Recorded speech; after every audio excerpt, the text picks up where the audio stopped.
Ada pemerintahan kecil dia. Antaralah pemerintahan Islam di Nusantara.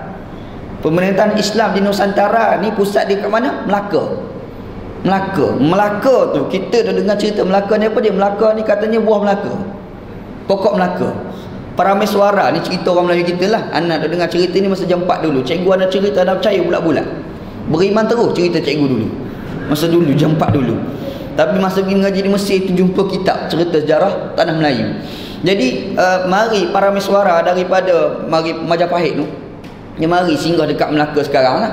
Dia sampai di situ tu dia berburu. Tengah berburu-buru tu dia bersandar kat sebatang pokok duk berehat. Duk tengah berehat tu tiba-tiba ada 2 ekor binatang rusa dengan serigala. Ni cerita masyhur lah, cerita orang Melayu kita ni. Duk bergaduh. Akhir sekali serigala ni kalah, rusa ni menang. Parameswara terkejut. Oh, hebat, tak pernah berlaku tempat aku ni. Lalas sekali dia tanya orang keliling ni. Dia panggil lah ni, bagi bentara lah, Datuk Bentara Setio, Batuk Bentara. Habis tanya tu kan. Dia kita tanya, ni Datuknya kat mana tempat ni? Dia kata tak tahu tuanku nama tempat ni. Nanti kita ni duduk kat sini, jadi kita kena ambil lah negeri ni. Cuma ni nak bernama apa negeri ni?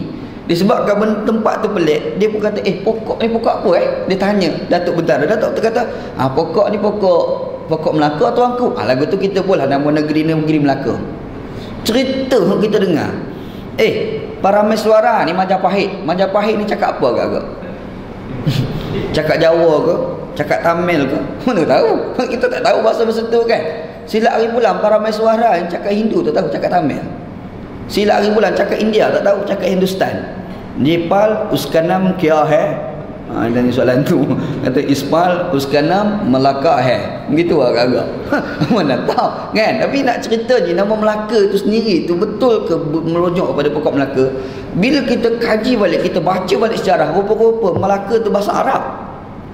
Melaka tu bahasa Arab. Laqiya yalqi malqa. Malqa ni maknanya tempat pertemuan. Laqiya ni bertemu. Kalau kita jumpa dengan orang ni Arab panggil laqiya. Laqitu Muhammadan. Aku berjumpa dengan Muhammad. Laqiya fi'il madhi, perbuatan yang jenis telah berlaku. Isim makan dipanggil. Tempat, nama tempat ni dipanggil malqa, tempat pertemuan. Malqa. Tapi orang Melayu dia sebut Arab tu tak jadi malqa, jadi Melaka. Tu cerita dia. Nak cerita tu sejarah Islam tanah Melayu. Islam tanah Melayu. Kita nak percaya tu cerita Parameswara tu. Buat Melaka, pokok Melaka Allah. Cakap Tamil tak tahu masa tu. Kan? Nak cerita tu beberapa fakta sejarah lah. Fakta sejarah yang mengatakan bahawasanya tanah Melayu ni Islam lama dah dulu.